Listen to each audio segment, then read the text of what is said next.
Based on the hundreds of thrillers that I have read, these are the ones that have to be added to your October spooky season TBR. Now listen, I wish I could be reading these for the first time this month. These are literally perfect for spooky season and they're so phenomenal, and I already mourn the fact that I can't have the first reading experience again with these. This first one's called We Used to Live Here, and it's about these two people who move into this new house, and the old residents come for a visit saying they just want to look around and they can't get them to leave, and then crazy things start happening. This book is absolutely horrifying. Daughter of Mine follows this woman who just goes back to her hometown for the first time in a long time because her father passed away, only to find out that her father left her the house that she used to live in. She decides to stay and starts to stumble upon evidence that might suggest what happened to her mother when she disappeared so many years ago.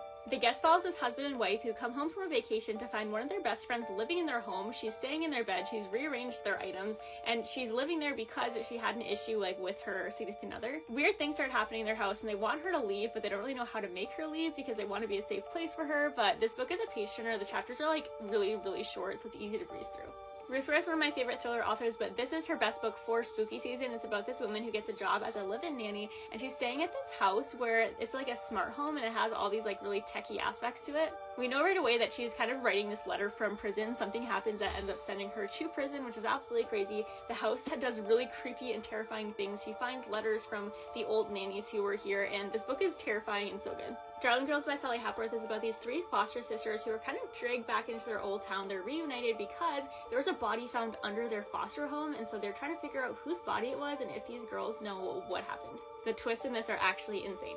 Beneath the Stairs is just the classic haunted house book done right. It is about this now abandoned haunted house that was the scene of a terrible crime where this husband killed his wife and his two daughters, and now it's left abandoned. People go there, of course, kids go there and mess around, but this woman goes back to this town because her best friend, or her old best friend, tried to unalive herself at this house. Now it's been 20 years since this woman has been in town, but she decides to go back to try to confront all the darkness and what might have led her best friend, or her childhood best friend, to try to do this to herself.